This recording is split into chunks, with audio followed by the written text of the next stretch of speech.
Now we will discuss about bomb blast, including suicidal bomber injuries. सबसे पहले अगर हमें किसी भी बॉम्ब ब्लास्ट के जो इम्पैक्ट्स हैं ह्यूमन बॉडी के ऊपर या दूसरी चीज़ों के अगर हम इसको स्टडी करना है तो सबसे पहले हमें दो चीज़ों के बारे में स्टडी करना पड़ेगा। वो क्या है? बॉम्ब डिज़ाइन, और सेकंड नंबर पे क्या है? Physics of explosion forces. इन दोनों को हमें स्टडी करना पड़ेगा। सबसे पहले हम इनको डिफाइन करते हैं कि पहले इसको बयान करना है, इसके बाद हमें स्टडी करनी कि इम्पैक्ट क्या है, किस चीज़ों से बॉम्ब बनता होता है, उसका जो एक्सटर्नल मटेरियल है वो क्या होता है, इंटरनल मटेरियल वो क्या होता है। जो बॉम्ब डिज़ाइन है, जिसका एक्सटर्नल कंटेनर होता है, जिसके अंदर जो धमाकेदार मवाद है पड़ा होता है, वो किससे बना होता है? ज़्यादातर कोई मेटल होती है, गिलास हो जाएगा, या कोई प्लास्टिक होगी, जिसकी वजह से जिसके अंदर यानी कि जो भी एक्सप्लोसिव मटेरियल है उसके अंदर स्टोर किया जाता है। मगर जाहिर सी बात, अब तो नए नए तरीके आ गए हैं और भी कई मटेरियल इस्तेमाल किए जाते हैं ताकि जो बॉम्ब्स वगैरह हैं वो किसी भी जो स्कैनर्स हैं उनके अंदर डिटेक्ट ना हो। इसके अलावा इसको जब इनके गिलास मेटल या किसी प्लास्टिक के अंदर स्टोर किया जाता है तो उसको प्रॉपरली एयर सील्ड किया जाता है ताकि इंटरनल जो इन्वायरमेंट है या टेम्परेचर है वो उसका मेंटेन रहे। इसके अलावा ज़्यादातर जो एक्सप्लोसिव मटेरियल्स यूज़ होते हैं वो डिफरेंट है, मगर जो कमर्शियली लेवल पे यूज़ होता है यानी कि जो एक नॉर्मली जो यूज़ किया जाता है वो कौन सा है? ग्लेनाइट, और दूसरे नंबर पे है शुगर, सोडियम क्लोरेट। ये दो हैं, एक हमारे पास क्या ग्लेनाइट और दूसरा क्या शुगर सोडियम क्लोरेट।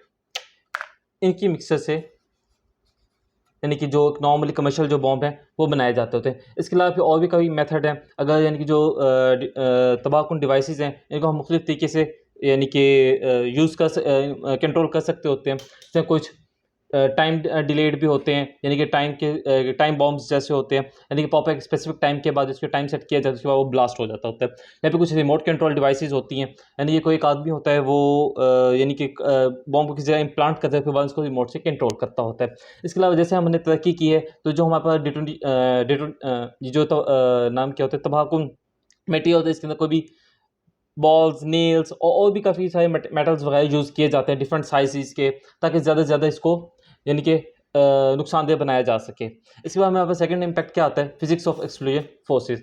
अगर हमें इसको स्टडी करना है तो हमें जाहिर सी बात है, जैसे कोई चीज़ ब्लास्ट होती है तो उसके अंदर से काफ़ी सारी गैसेस वगैरह निकलती होती हैं, हॉट गैसेस निकलती होती हैं, और जिस जगह वो ब्लास्ट होता है उस जगह का जो टेम्परेचर है वो भी इंक्रीज़ हो जाता है, और उसके ऊपर जो एटमॉस्फेरिक प्रेशर वो भी अचानक से बढ़ जाता होता है।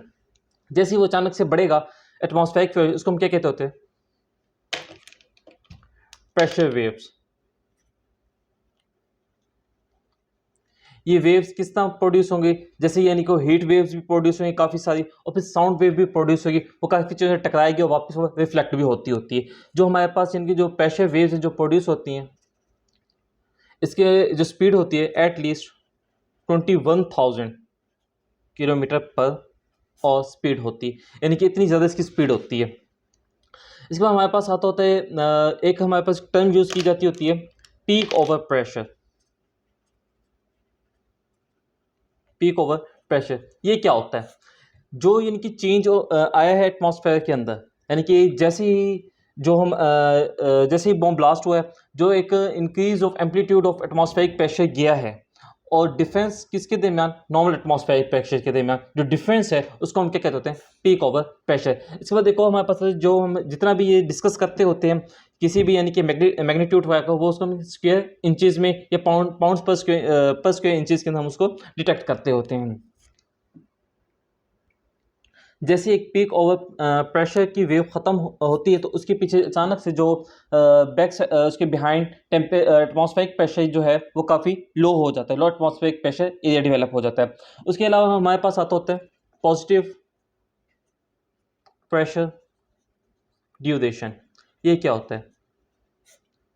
जैसे ही एक शॉक वेव गुजरती है तो उसके पीछे एक नॉर्मल वेव आती है, जो उस ड्यूरेशन को क्या कहते होते हैं हम? पॉजिटिव प्रेशर ड्यूरेशन, यानी कि जो एक शॉक वेव गुजरी है काफ़ी यानी कि हाई एम्पलीट्यूड वाली, और उसके पीछे जो एक नॉर्मल यानी कि एम्पलीट्यूड वाली जो एटमॉस्फेरिक प्रेशर आया है, जनरेट हुआ है, तो उसको हम क्या कहते हैं, पॉजिटिव प्रेशर ड्यूरेशन।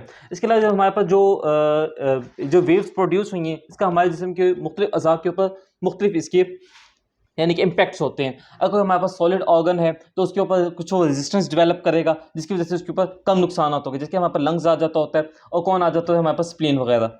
लंग्स और स्प्लीन के ऊपर क्या होगा, ये हमारे पास कौन से हैं, हार्ट, ये सॉलिड ऑर्गन्स हैं, तो ये थोड़ी सी रेजिस्टेंस डेवलप करेगा, जिसकी वजह से इन्हें यानी कि ज़्यादा नुकसान नहीं पहुंचेगा। मगर जबकि हमारे पास जो हमारे पास टिम्पैनिक मेम्ब्रेन है एयर के अंदर, और जो हमारे लंग्स हैं, ये बड़े सॉफ्ट ऑर्गन्स हैं। अगर यानी कि जैसी कोई वेव आती है तो ये सबसे पहले या तो ब्लास्ट यानी कि फट जाते होते हैं, रप्चर हो जाते होते हैं, या फिर इनके अंदर कोई ब्रूजेज या काफ़ी ज़्यादा ये डैमेज हो जाते होते हैं। ये तस्वीर के अंदर भी दिखाया गया है। ये यानी कि हमारी एल्वियोलाई है, ये फट गई है, यहाँ से रप्चर हो गई है। उस तरह टिम्पैनिक मेम्ब्रेन वगैरह भी वो भी फट जाती है, ब्रूज हो जाती होती है। ये है। उसके अलावा ये एयर बबल्स वगैरह, ब्लास्ट वेव वगैरह का वो एक डिफरेंस दिखाया गया है।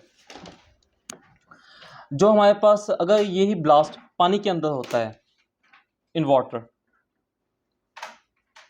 अगर ये ब्लास्ट पानी के अंदर होता है तो ये 800 टाइम्स ज़्यादा नुकसानदेह है, 800 टाइम ज़्यादा नुकसानदेह है निस्बतन एयर के, ज़्यादा डेंसर होती है, 800 टाइम्स ज़्यादा डेंस है निस्बतन एयर के। वाटर के अंदर कोई भी शॉक वेव है। उसके अलावा ये 1000 टाइम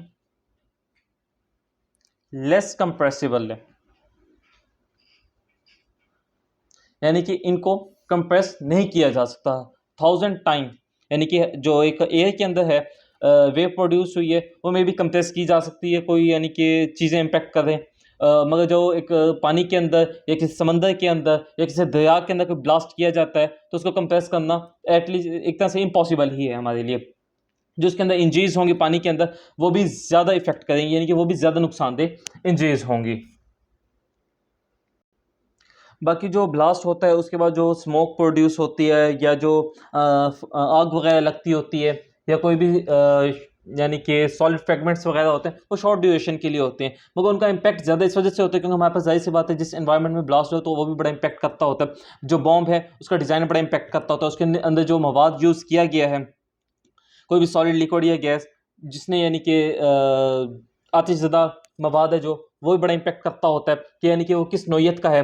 जाहिर सी बात है अगर RDX यूज़ किया जाएगा तो उसके नुकसान हमारे पास ज़्यादा निस्बतन दूसरे के। इसके अलावा यानी कि जो प्रेशर है, प्रेशर वेव, उसको भी हम पॉपुलरली डिस्कस करते होते हैं कि कोई भी बम कितना नुकसानदेह पहुंचा सकता होता है। इसके अलावा यानी कि हमारे पास 4 वेज होते हैं किसी भी एक्सटर्नल इंजरीज ऑफ विक्टिम को डिटेक्ट करने के लिए। एक हमारे पास कौन सा होता है, प्राइमरी होता है, प्राइमरी इफेक्ट आता है हमारे पास। सेकंड में हमारे पास सेकेंडरी हो गया, ट्रेशरी इफेक्ट, और लास्ट में हमारे पास कौन सा आ गया, अदर इफेक्ट्स।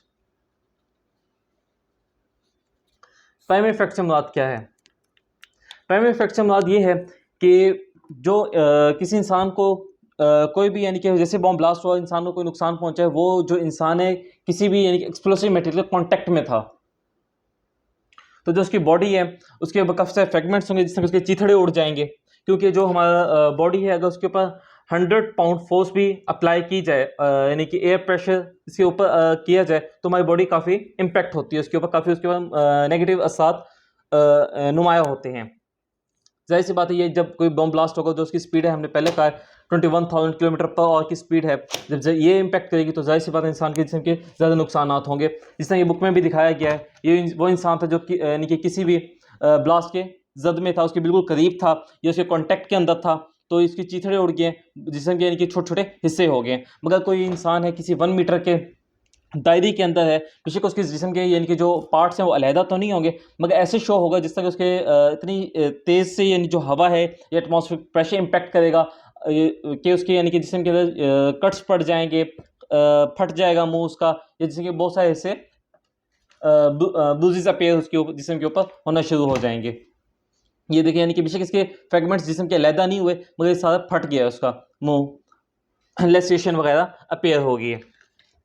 अगर कोई आदमी है जो यानी कि 1 मीटर से ज़्यादा दूरी के ऊपर खड़ा था तब कोई ब्लास्ट वगैरह हुआ है तो उसके जिस्म के अंदर यानी कि ब्रूजेस अपीयर होंगे। कोई यानी कि ऐसी कोई आग वगैरह या कोई बर्निंग मार्क्स नहीं होंगे, ब्रूजेस वगैरह होंगे। कहाँ से हो सकता है कि उसके ब्लड निकल रहा हो, क्यों निकल रहा हो, जो टिम्पैनिक मेम्ब्रेन है वो डैमेज हो गई हो। इसके हमारे पास आता है सेकेंडरी इम्पैक्ट इफेक्ट।